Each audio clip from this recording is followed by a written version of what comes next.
Betül Uzunoğlu YouTube kanalıma hoş geldiniz. Size bugün yine yabancı kanalların meşhur çantası olan gül motifli çanta videosuyla geldim. Sizlerin yoğun talebi üzerine bu çanta geldi arkadaşlar.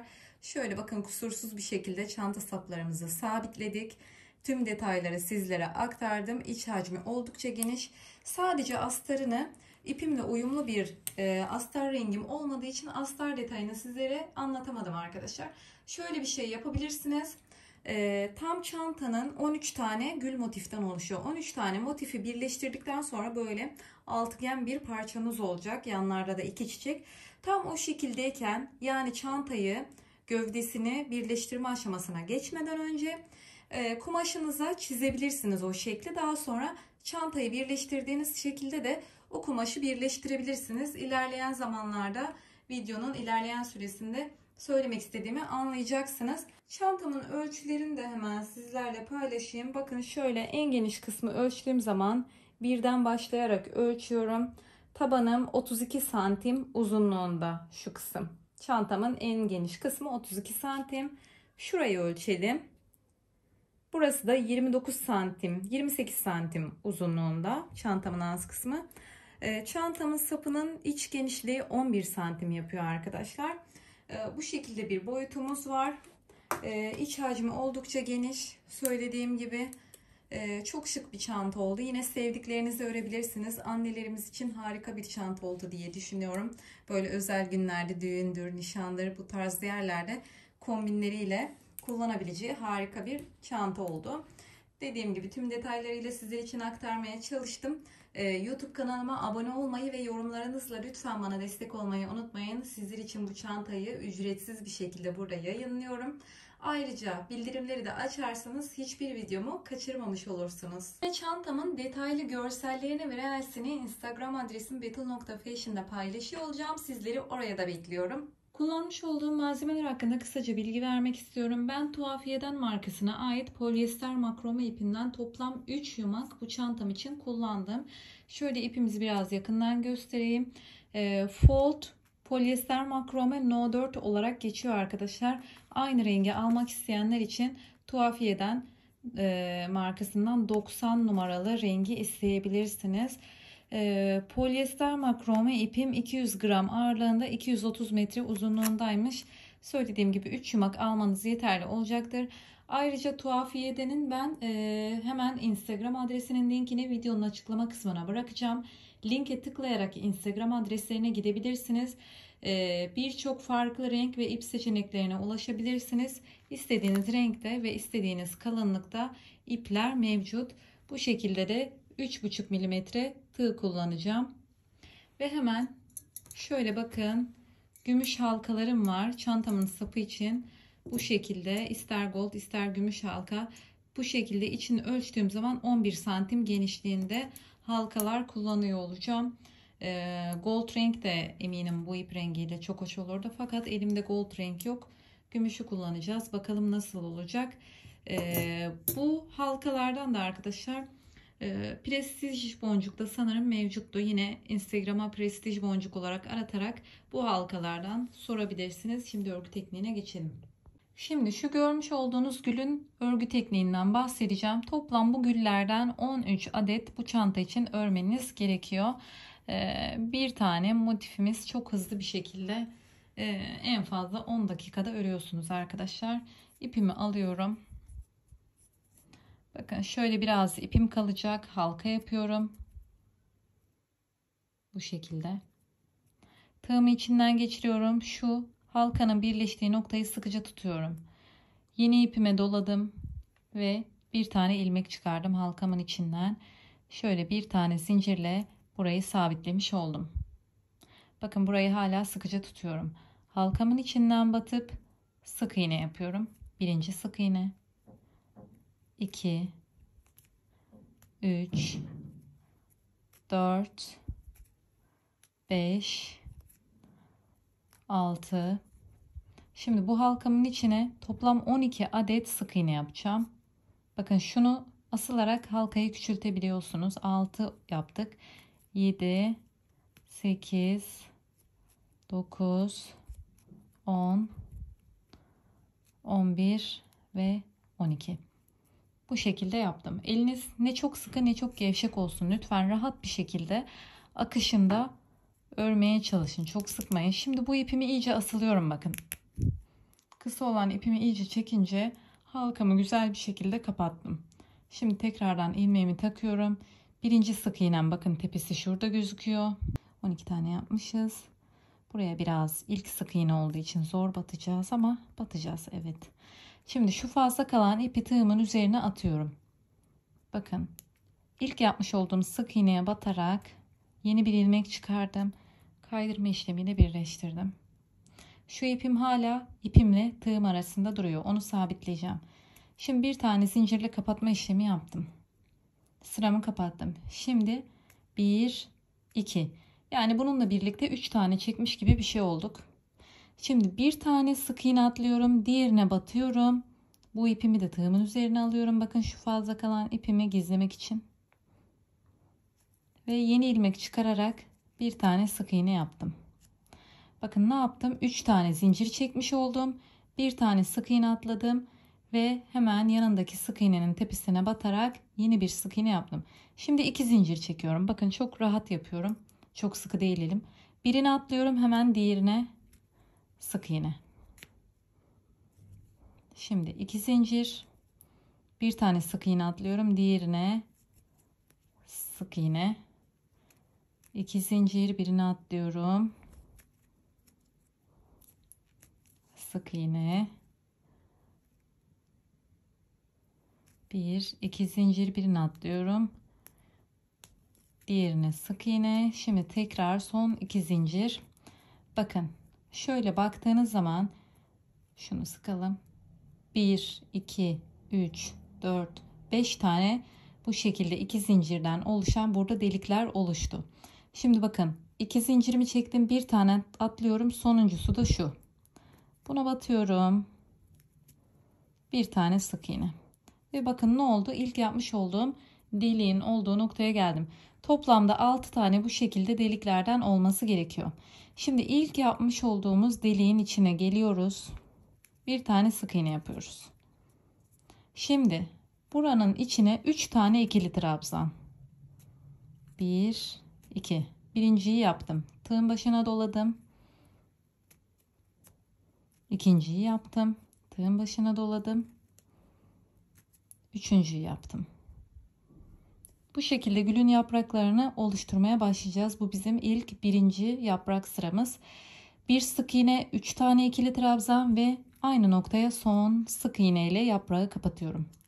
Hiçbir zincir kaydırma bir şey yapmadan yandaki deliğe atlıyorsunuz. Buraya bir sık iğne. Tığın başına doladım.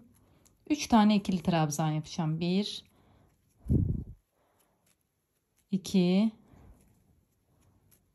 3. Ve şimdi bunun içine bir tane sık iğne ile yaprağımı kapattım. Yandakine geçtim. Bir sık iğne. 3 tane ikili trabzan. 1. Elinizi sıkmıyorsunuz. Çok sıkmadan 3 tane oldu ve sık iğne. Şimdi bu şekilde şu son 3 yaprağı da yapıp geliyorsunuz. Toplamda 6 tane yaprağımı yaptım. Bakın şöyle mutlaka yaprakları elimizle düzeltiyoruz. Şimdi son sık iğnemi de yaptım. Yaprağımı kapattım arkadaşlar. İlmeğimi biraz genişleterek rahat bırakıyorum. Tığımı çıkardım. Gülümü ters çeviriyorum. Burada bakın şu arkada, bakın şurada ilk yapmış olduğum sık iğne var ya, şu sık iğne. Çeviriyorum, ilk yaptığınız yaprak. Çeviriyorum. Bakın o sık iğnenin arkada şöyle bacakları var arkadaşlar. Birine batsanız da olur. Önemli olan ilmeği arkaya taşımak. Buna batıyorum. İlmeğimi alıyorum. Sıktım biraz ve bir tane zincirle kapattım. Şöyle bakın tığım arkaya geçmiş oldu. Şimdi 3 tane zincir çekiyorum. 1, 2, 3. Şimdi tekrardan yaprakların arkasından 6 tane yaprak yuvası oluşturmam gerekiyor. Şimdi 3 zincir çektim. Çeviriyorum, bakın. Şu yaprakların arasına batmamız gerekiyor. Arka tarafa ama. Şu yaprakların arkasını çevirdiğim zaman Bakın şu yaprağımdan gelen sık iğnenin bacaklarını görüyorsunuz. Şöyle 2 tane bacağına tığımı doladım ve buraya bir tane sık iğne yaptım. Şimdi tekrar 3 zincir, sıradaki yaprağın bitişindeki sık iğnenin bakın arkada bacağına batıyorum. Sık iğne. 3 zincir.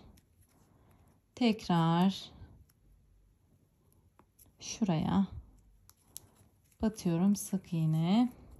Çok basit, hiç kafanız karışmasın. Önemli olan yaprağın bitişinde arkada bir tane sık iğnenin bacağına delikleri sabitlemek. Şimdi bakın. Şimdi şöyle dolaştığım zaman bakın başladığım noktaya gelmiş bulunmaktayım. Son 3 zincirimi çekiyorum. Bakın şu ilk zincirimin çıktığı nokta var ya, şurası. Şöyle şuraya arkadan batıp kaydırma işlemiyle birleştirdim.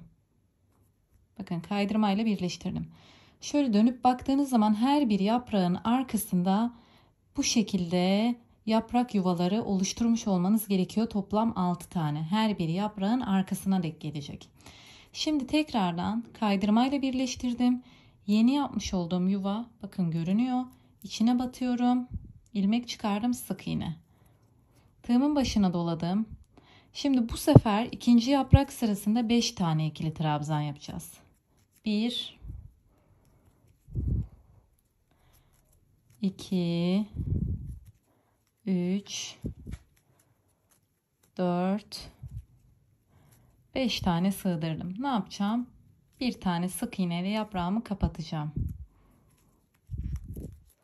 Yan yaprağa geçiyorum. Bir sık iğne ve 5 tane ikili trabzan. 1 2 3 4 ve 5 ve bir tane sık iğne ile kapatıyorum.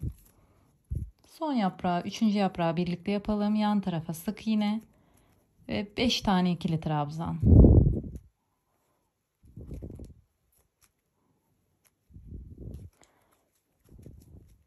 3 4 ve 5 ve bir tane sık iğne. 3 tane yaprağı yaptık. Yaprakların tam alttaki yaprağın arkasına denk gelmesi gerekiyor. Diğer üçünü de tamamlayıp geliyorsunuz. Şimdi ben son yaprağıma da sık iğne ve 5 tane ikili trabzan yaptım. Bir tane sık iğne ile yaprağımı kapatacağım.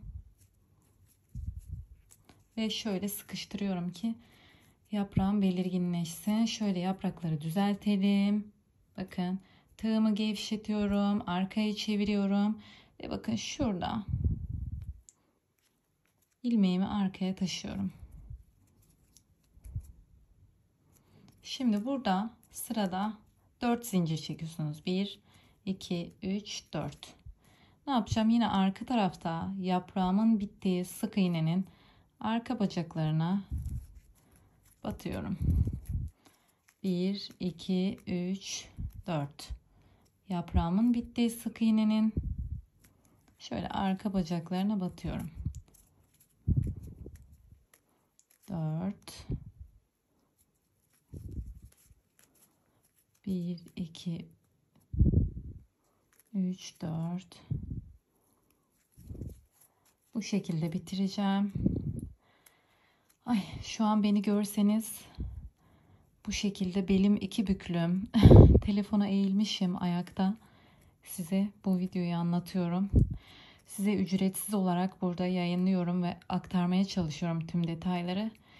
Siz de hazır konu açılmışken kanalıma abone olursanız ben de bu kadar emeğimin karşılığını alabilmek adına yorumlarınızla bana destek olursanız çok çok mutlu olurum. Şimdi bakın 4 tane zincirimi çektim ve başlangıç noktasına geldim. Yine buraya battığım yere batarak kaydırmayla kapattım. Ne yapacağım? Hemen sıradaki deliğin içine batarak sık iğne. Şimdi buraya 7 tane ikili trabzan yapıyorsunuz. 1 2 3 4 5 6 ve 7 ve bir tane sık iğne ile yaprağı tamamlıyoruz. Hemen yanındakine geçiyoruz. Sık iğne. Şimdi 7 trabzan, 2 3 4 5 6 7 ve sık iğneyi de kapatıyorum. Şimdi bu şekilde diğer 4 yaprağı da tamamlayıp geliyorsunuz. Son yaprak sıramızı da böylece tamamlamış olduk. Şöyle yapraklarımızı her sıra bitiminde düzeltiyorum, güzelleştiriyorum. İlmeğimi gevşettim. Yine burada ben ipim bitmişti, bağlamıştım. Onu dikkate almayın. Yine şu alt tarafta batıyorum, bakın. İlmeğimi geçirdim ve bir tane zincir çekme işlemini yapıyorum. Çeviriyorum. Şimdi 5 zincir. 1 2 3 4 5. Şimdi ne yapacağım? Yine yaprağın arkasına batıyorum.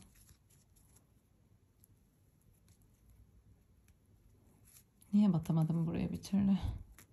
Tekrar 5 zincir. 1 2 3 4 5. Bu şekilde arkadaşlar 5 zincirle arka tarafı dolaşıp geliyorum. Zincirle arka tarafı dolaştım, geldim. Şimdi bakın ilk deliğimin olduğu noktadayım. Buraya tığımı batarak bir tane sık iğne yapıyorum. Bakın şöyle her zamanki gibi. Ve 2 zincir çekiyorum elimi sıkmadan. Tığımın başına doladım. Bu sefer altıgen şekle çevireceğiz papatyanın görüntüsünü. Altıgen bir motif olması gerekiyor. Şimdi bakın 2 zincir çektim. Tığımın başına doladım. İkili trabzan yaptım. Şimdi başta çekmiş olduğum 2 tane zincirimi bir trabzan olarak kabul ediyorsunuz, tamam mı? 2 tane trabzanımız var şu an. Öyle farz ediyoruz. 2 3 4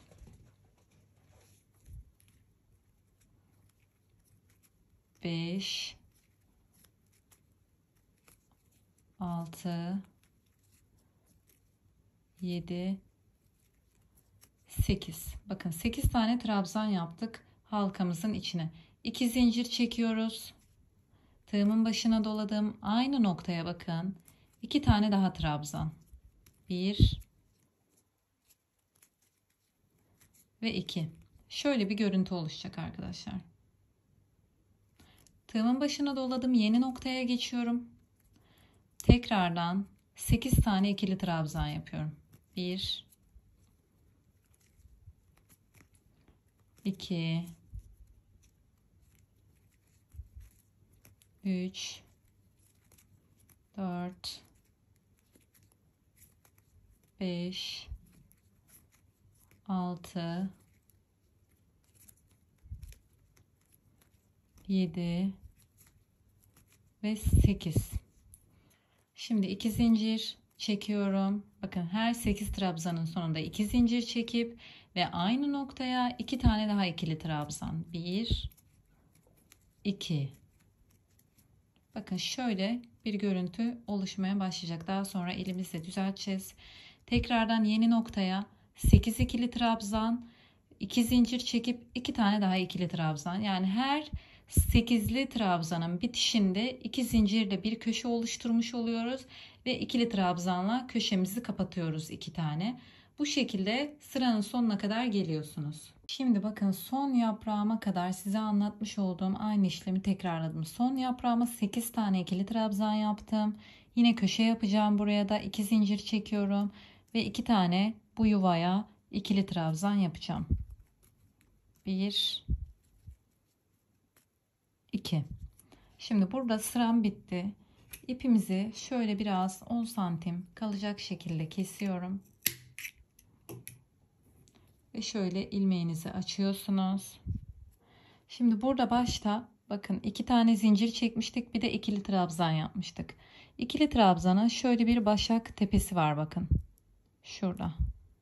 Gördünüz mü? Tam trabzanın üstüne kalıyor. Oradan arkadan battım. Şimdi ilmeğimi arkaya taşıyacağım. Taşıdım ipimi. Ve şimdi bakın ipimin çıktığı ilmek var ya, şu son nokta. Böyle arkadan, içeriden tığımla oraya batıyorum. Ve ipimi doladım. Tekrar ipimi arkaya taşıyorum. Şöyle bir görüntüsü oluştu bakın.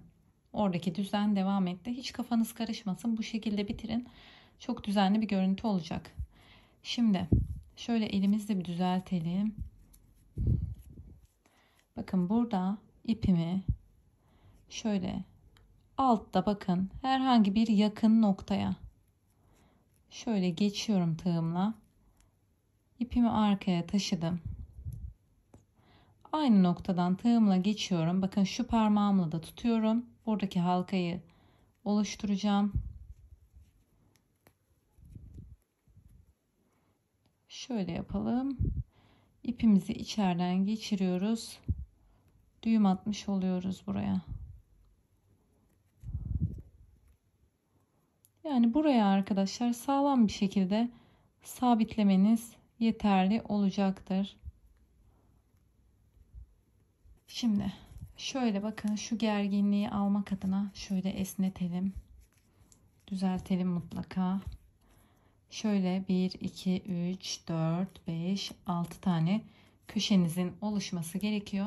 Bu kadar basit bir gül motifi yapabilirsiniz. Toplamda 13 tane bu çanta için yapıp geliyorsunuz. Şimdi toplamda 13 tane gülümü ördüm geldim ve gördüğünüz şablonda ekran görüntüsü alabilirsiniz. Güllerinizi yerleştirip şablonu kafanızda oturtmanız gerekiyor. Şöyle bir çekeyim bakın. Ortaya bir tane gül koyuyorsunuz. 6 tane kenarı var. 6 tane kenara 6 tane gülü yerleştiriyorsunuz. Ve daha sonra bu boşluğa bir gül geliyor ve bu boşluğa da buraya ve buraya da. Şimdi bu şekilde bir şablondan sonra hemen şu tam ortadaki kenarlara da 2 tane gülümüz geliyor. Şimdi burada en pratik, en kolay birleştirme yöntemini düşünüyorum. Şimdi bunları bir çıkarsak en pratik olacak şekilde şu dörtlüyü ayıralım. Şu dörtlüyü ayıralım. Bu şekilde. Şimdi önce buraları birleştirelim. Bu şekilde. Bu şekilde. Ve daha sonra arkadaşlar şuradan başlarız. Zikzak şekilde burayı. Daha sonra buradan başlarız. Zikzak şekilde burayı birleştiririz. Ve en sonda bu iki gülü sabitleriz. Bu şekilde daha kolay olacak diye düşünüyorum. Şimdi o yüzden 2 parça 4 adet gül ve bir parçada 3 adet gülümüz birleşmiş olacak. Şimdi nasıl birleştireceğimize geçelim. Şöyle diğer gülleri yana alalım. 4 tane 2 parçalık gülleri birleştireceğiz. Şimdi tekrardan ipimi alıyorum.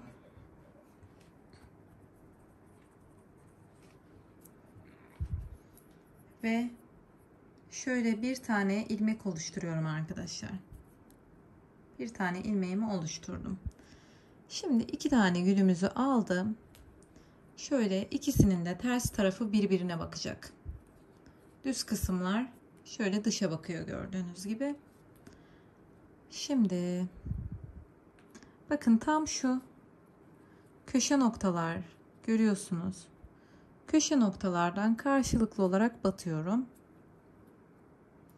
Ve ilmeğimi şöyle köşe noktalardan geçirdikten sonra bir tane zincirle birleştiriyorum. Yine bu ipimizi bakın fazla kalan ipi örerken birleştireceksiniz. Ve hemen bakın yanındaki 8 tane trabzan var ya. Şöyle tepelerine batıyorsunuz bakın. Tekrar göstereyim. Şöyle tepelere batıyorsunuz atlamadan. Şu ipi de içine alıyorum, gizliyorum. Bir tane sık iğne yapıyorum. Sık iğnelerle birleştireceğiz. Hemen yanındaki trabzanların tepesine batıyorum. Karşılıklı 2 gülün de kenarına batmanız gerekiyor.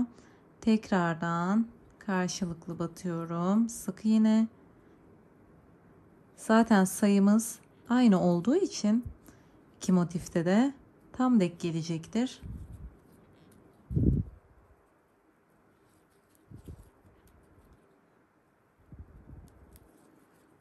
Bir köşeyi birleştireceğim bu şekilde.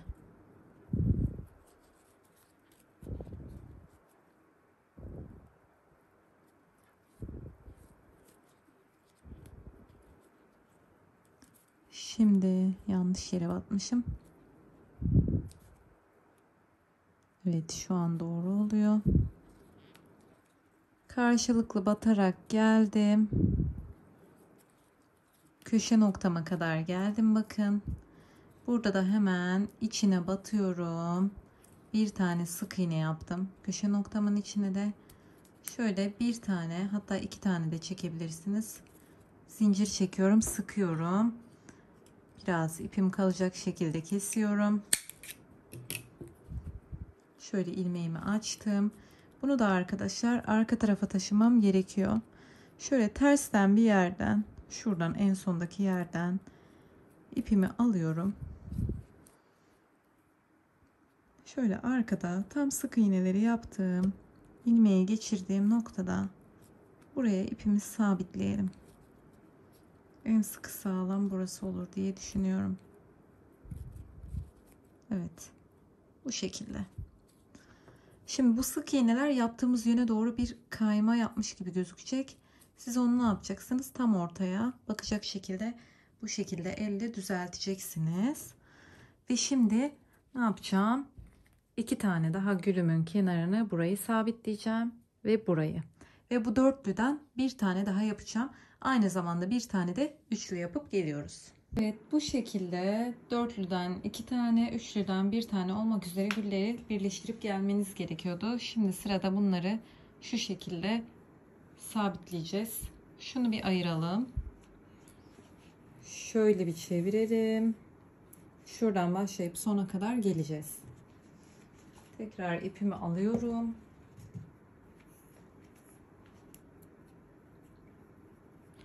Yeniden ilmek oluşturuyorum.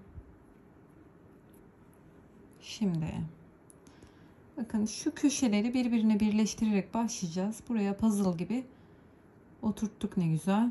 Şu köşelerden batalım.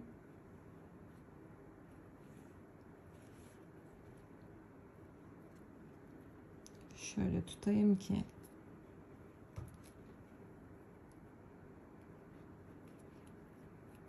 evet, bir tane zincirle burayı kapattım. Fazla ipimi de gizleyerek bu köşenin içine ne yapıyorum? Bir tane sık iğne. Hemen yanından itibaren devam ediyorum. Şu ipi içeriye alalım. Fazla ipi.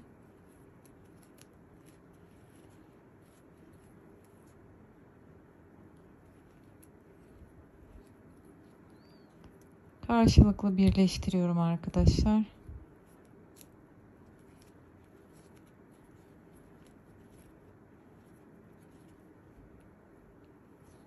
Şimdi şu ortadaki köşe noktasını nasıl geçeceğiz? Onu göstereyim. Zaten devamını kendiniz halledeceksiniz.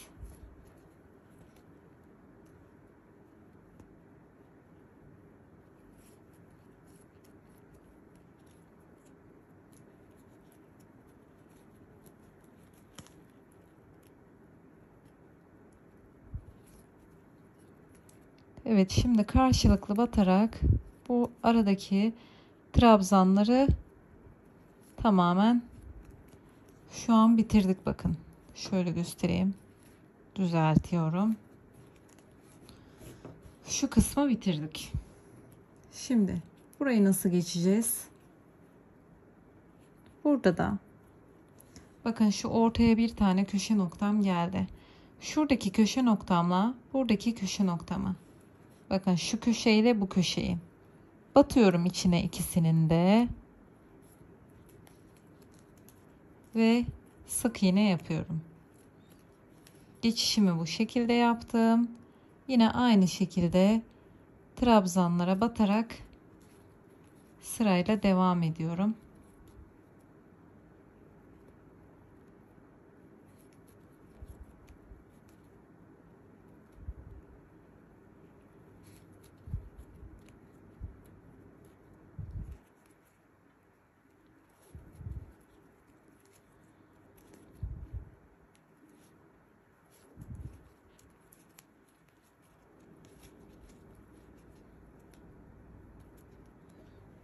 Şöyle koyarsam daha hızlı hareket edeceğim sanırım. Diğer köşeye doğru devam ediyorum. Bu köşeyi de göstereyim. Devamını siz yapın.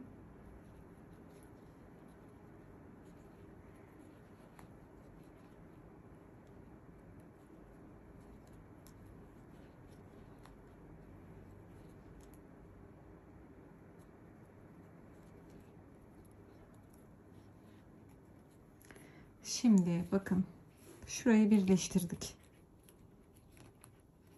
Düzeltelim. Şöyle bir görüntüsü oluştu. Şimdi sırada bu köşeyle şunun köşesini birleştiriyorsunuz.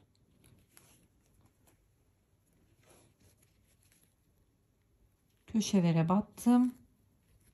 Yeni sık iğnemi yaptım. Tekrardan trabzan tepelerine yapa yapa son noktaya kadar gidiyorum. Bu şekilde buranın birleştirmesini buraya kadar yapıp geliyorsunuz. Şimdi kızlar, ben burayı birleştirdim. Sonra bu üçlüyü de bu dörtlüye birleştirdim. Yani şurası vardı ya sadece. Zaten burayı birleştirmeyi yapan kişi burayı da birleştirir. Bu çiçekleri de yana birleştirir. Bu üç parçayı birbirine birleştirdikten sonra yanlara, tam orta noktalara şu şekilde bakın yerleştiriyorsunuz iki tane çiçeğinizi. Bunları da yine baştan sona doğru sabitliyorsunuz. Ve yine aynı şekilde burada da sıranın sonuna geldiğiniz zaman aynı diğer gülleri birleştirir gibi bitişi yapmanız gerekiyor. Hemen görelim. Bakın yine burada köşemin içine batıyorum, sık iğne yapıyorum. Şimdi aslında bitişimiz nasıl? Yine iki tane zincir çekip kesiyorsunuz arkadaşlar. Arkadan da ipinizle gizliyorsunuz. Şimdi burayı kesmeyelim. Niye biliyor musunuz? Çünkü çantamızı katlayarak birleştirmesini yapacağız. Bunun zaten devamında buraya ve buraya birleştireceğimiz için burasını kesmeyelim. Burasını bir bütün halinde bitirelim. Bize zaten lazım olacak. Şimdi tam da bu şekilde bakın, iki tane kenardan tutuyorsunuz ve çantayı ortadan ikiye katladınız. Bu şekilde katladıktan sonra şurayı çeviriyorum yan kısmı. Bakın bu çiçek şu köşesi buraya, bu köşesi buraya gelecek. Şöyle görüyorsunuz. Şöyle. Şöyle. Şimdi yukarıda da bir iki kenar kalıyor. Onlar da arkadaşlar şu güllerin kenarına gelecek. Yani şöyle görüyorsunuz bakın. Tekrar göstereyim. Burası bittiği yer. Şurası ve burası da burayla birleşecek. Şu iki kenarda burası ve burayla birleşecek arkadaşlar.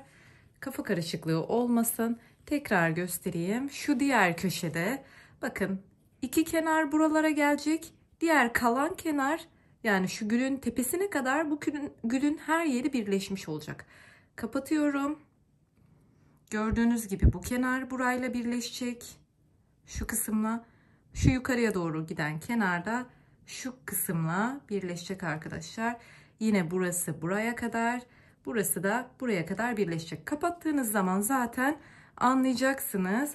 Buralar, yani şu iki gülün ortası tam bu gülün tepesinde birleşecek. Şurada bir tane yer kalıyor. Burası nasıl birleşecek? Burası da arkadaşlar karşılıklı olarak burayla birleşecek. Bu şekilde bir sistemde birleştirmemizi yapacağız. Şimdi o yüzden diyorum, yani şurası zaten şu kısımla birleşecek ya, katlıyorum bakın, tekrar katlayın.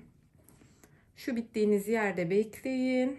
Birleştirdiniz ve burada bitirdiniz. Bu gülümü artık alıyorum. Devam ediyorum. Bu kenara birleştireceğim. Sırayla şu kenarda birleştireceğim. Burada bitireceğim arkadaşlar.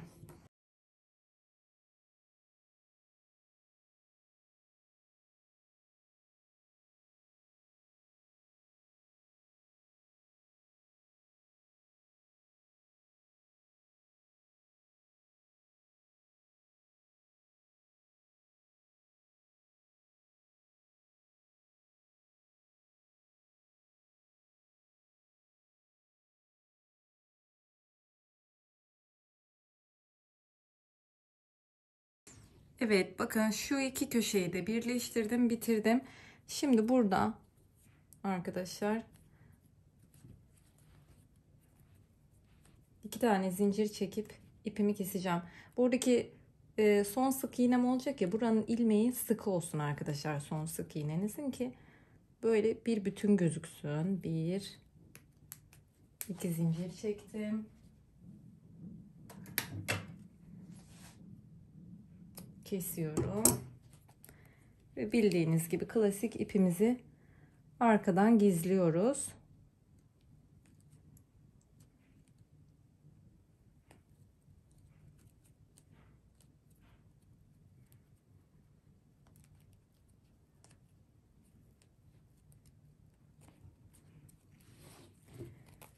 Şimdi bakın ikiye katladık.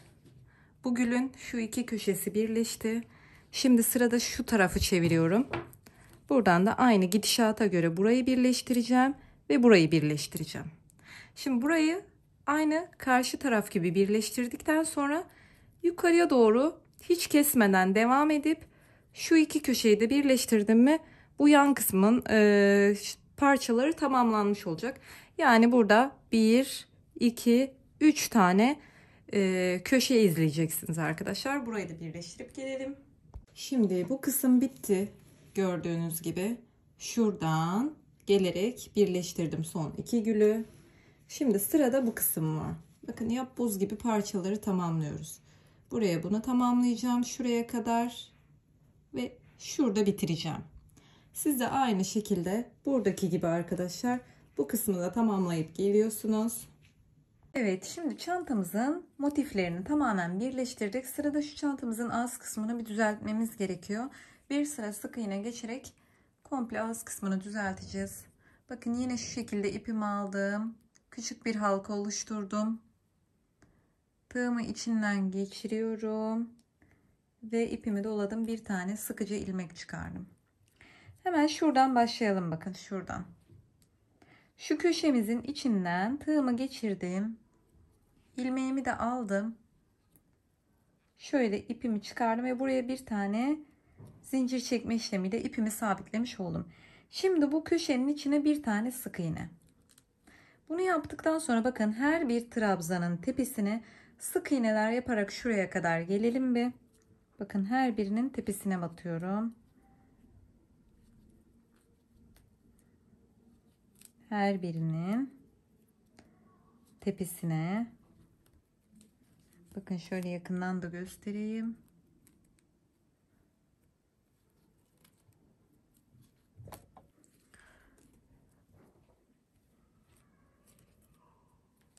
Şöyle aşağıya kadar devam edeceğim. Bu arada orada fazla kalan ipimi arkadan sık iğnelerin içine gizledim örerken. Şimdi bakın her birine birer tane batarak geldim. Son trabzanımın tepesine de battım. Şurada köşe noktalarım var. Bakın 2 tane görüyorsunuz. Burayı da atlayacağım. Burayı da atlayacağım. Şurada görmüş olduğunuz trabzanın tepesine. Yani birinci köşeye atladım. İkinciye atladım. İlk trabzanımın tepesine sık iğne. Şöyle bir görüntü. Şimdi bu boşluğu da dümdüz geçiyoruz. Hepsinin tepesine birer tane.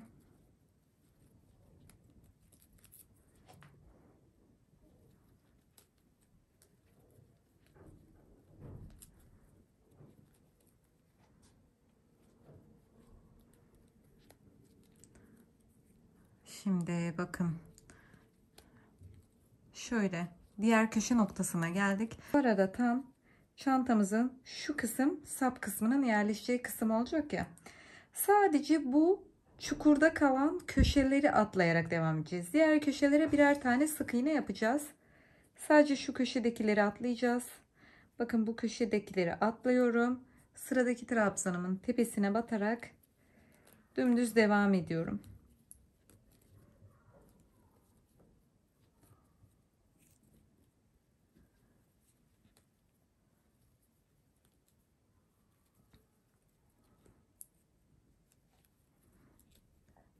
Şimdi yukarıya kadar geliyorum.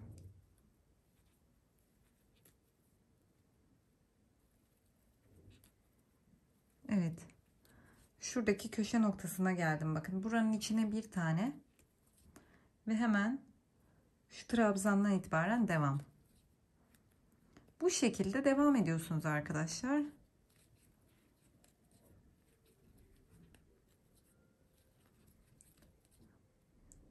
Bu arada burada Bursa'dayım ben de.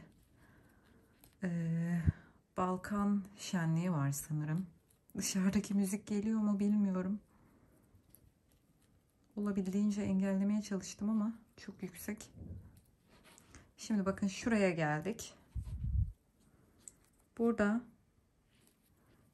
ne dedik? Sadece çantamızın sapının takılacağı köşeleri atlayacağız. Burada 2 tane köşem var. Birinciye bir sık iğne ve hemen denk gelen noktaya bir sık iğne. Şimdi sıradaki trabzanımın tepesine sık iğne. Bu şekilde devam ediyorum.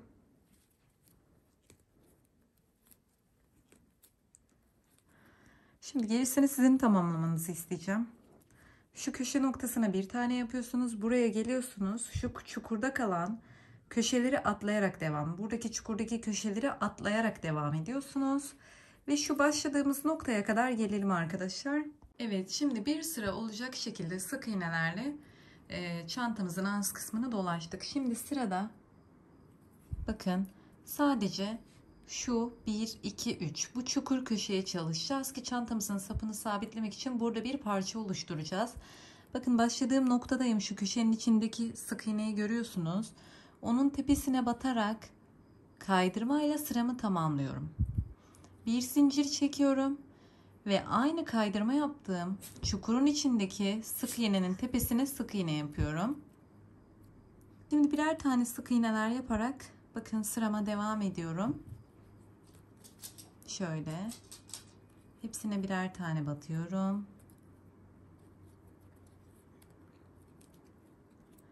Altta yapmış olduğumuz sık iğnelerin hepsine birer tane yaparak şu köşeye kadar geleceğim. Buradan başlayacağım, köşeye kadar geliyorum. Şimdi şuradaki köşe noktasına kadar geldim bakın.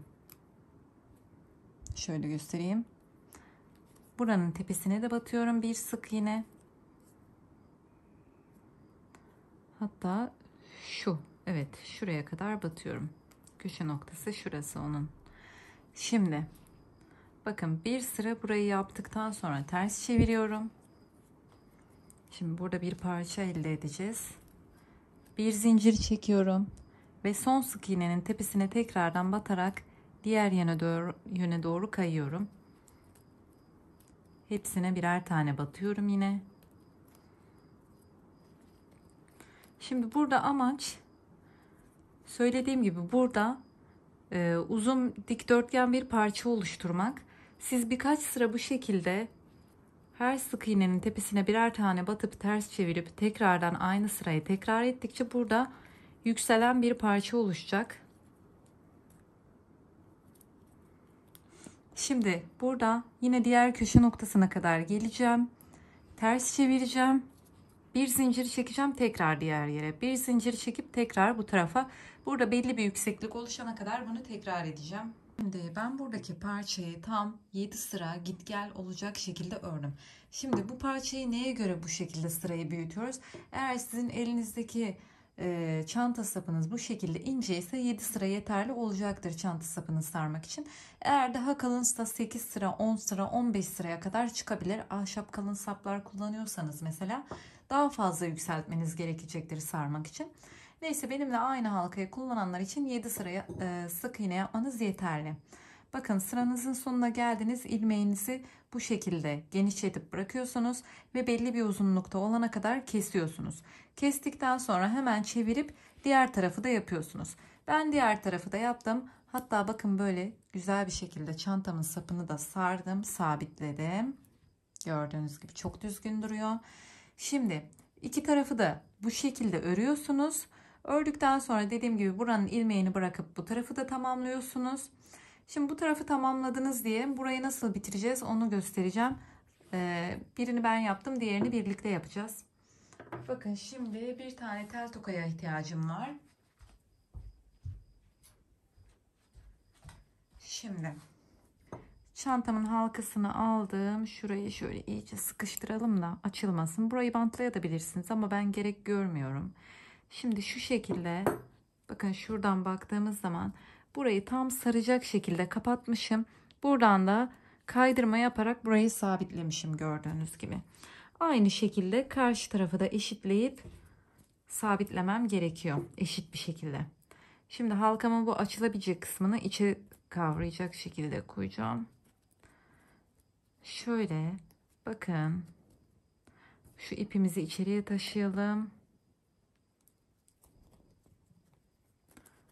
Hemen elimle oturttuktan sonra burayı, merak etmeyin, düzgün bir görüntü olacak. Şimdi evet, şu şekilde sarmam gerekiyor. Burayı tokayla karşılıklı bir sabitleyelim ki kaymasın. Bakın şuradaki parçayı çantanızın sapının şekline göre bu şekilde oturtmanız gerekiyor. Hatta bu şekilde tokayla sabitlediniz. Şöyle burayı da köşeyi tutuyorsunuz. Şöyle bir alın elinize, bakın. Eşit mi? Eşit. Şimdi bu seviyede sabitleyebilirsiniz. Şunun gibi yapacağız. Çeviriyorum. Şimdi halkaya taktım ilmeğimi. Bakın tığım ve ipimi şöyle şuradan halkanın arkasına atıyorum bu arada. Bakın. Elim şöyle halkanın altında kalacak. Bu tarafa doğru yürüterek sabitleyeceğim. Nasıl yapacağız? Hemen gösteriyorum. Bakın şimdi bir tane zincir çekiyorum. Burada sıramı bitirmiştim. Bir zincir. Şimdi bakın şu sık iğnenin tepesinden batacağım. Arkaya geçeceğim. Batıyorum içinden. Ve şöyle arkaya geçiyorum arkadaşlar, bakın. İpimi doladım. Yeni ilmeğimi hemen arkadaki ilmekten çıkardım. Halkamı geri takalım. Bakın burası zor gibi gelebilir aslında ama hiç zor değil. 5 dakika içinde yapılabilecek bir şey, sadece kameraya yansıtmak için biraz uğraşacağım. Şimdi bakın, ipim altta, tığım bu tarafta. Sıradaki nokta sık iğnenin tepesine batıyorum. Şöyle ve karşıya. Bakın karşıya, şu hizayı görüyor musunuz? En başta nereden battıysam aynı hizadan çıkacaktım ve başa kadar gideceğim. Yani bir üstten bir alttan, bir üstten bir alttan tığımı çıkarırsam karmaşık ve dengesiz bir görüntü olabilir. Şöyle çıkacağım nokta belli.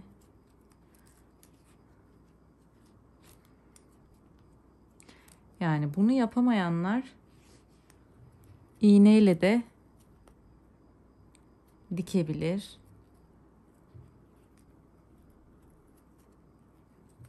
Kaydırma işlemi yapıyoruz.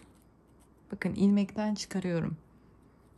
Gördünüz mü? Artık kendinizce bir yöntem bulup, yani tutuş bulup doğru yönde tuttuğunuz zaman çantanızı ve ilmeğinizi kayarak, kaydırma yaparak gidiyorsunuz.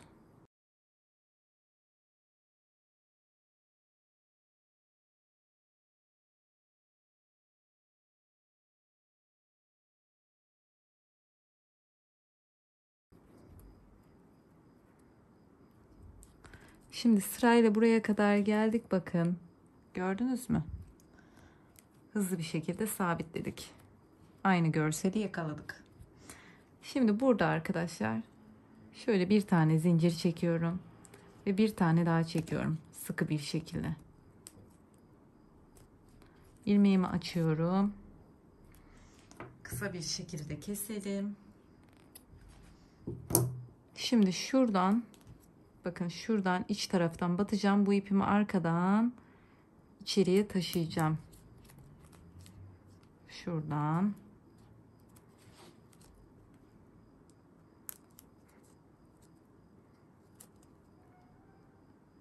Evet, şuradan çıkardım. Şimdi şöyle batalım.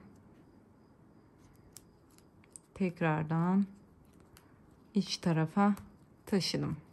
Evet, bu yeterli. Gayet sağlam oldu. Şöyle elimizde düzeltelim. Çok şık oldu gerçekten. Bakın hiç yani sıfır hata, sıfır kusur. Çok temiz bir görüntüsü oldu.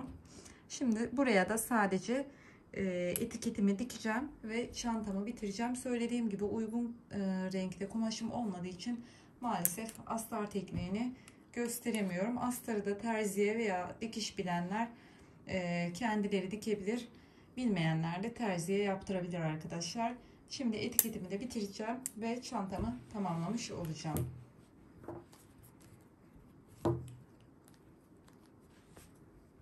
Evet, çantamın etiketini de diktim. Çantamızı bitirmiş bulunmaktayız arkadaşlar. Harika bir çanta oldu. Sizlerin yoğun talebi üzerine bu çantayı sizler için burada paylaşıyorum. Şöyle bakın, iç hacmi de oldukça geniş.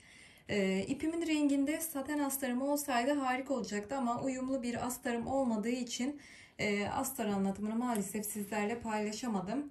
Çantamın detaylı görsellerini ve reelsini Instagram adresim betül.fashion'da paylaşıyor olacağım. Sizleri Instagram sayfama da bekliyorum. Tam bir görsel şölen bekliyor olacak sizleri. Umarım çantamı ve videomu beğenmişsinizdir. Sizler için YouTube kanalımda onlarca çanta, hırka, kağıt ip örgü videoları paylaşıyorum. Ücretsiz bir şekilde siz de YouTube kanalıma abone olarak yorumlarınızla bana destek olabilirsiniz. Ayrıca bildirimleri de açarsanız yeni videolarımı da kaçırmamış olursunuz.